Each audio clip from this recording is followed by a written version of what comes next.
จริงเป็นเช่นไรฉันรักเธอด้วยใจอยากให้ใช่รัก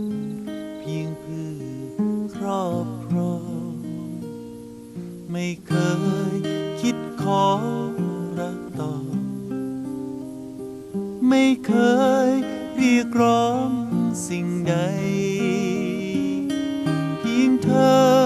รับรู้มีฉันคอยห่วงใยสิ่งนั้นมันมากมายเกินพอ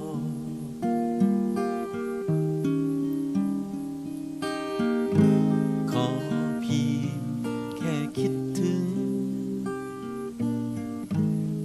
แค่นี้ก็สุขใจ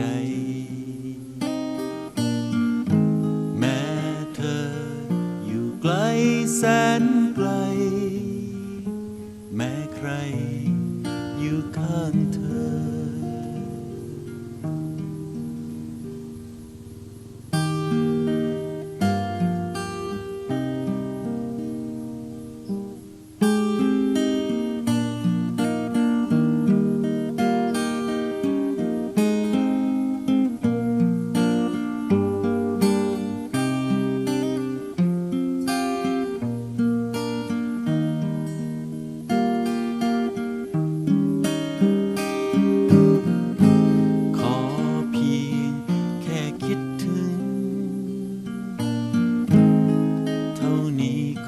สุขใจ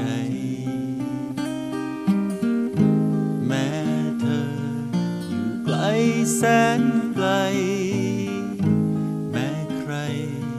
อยู่ข้างเธอฉันรู้ควรรักเธออย่างไรจึงยอมเข้าใจทุกอย่างไม่ช้ำไม่เสียใจไม่เคยบาดหมางทุกอย่างเต็มใจให้เธอไม่ช้ำไม่เสียใจไม่เคยบาดหมางทุกอย่างเต็มใจให้เธอ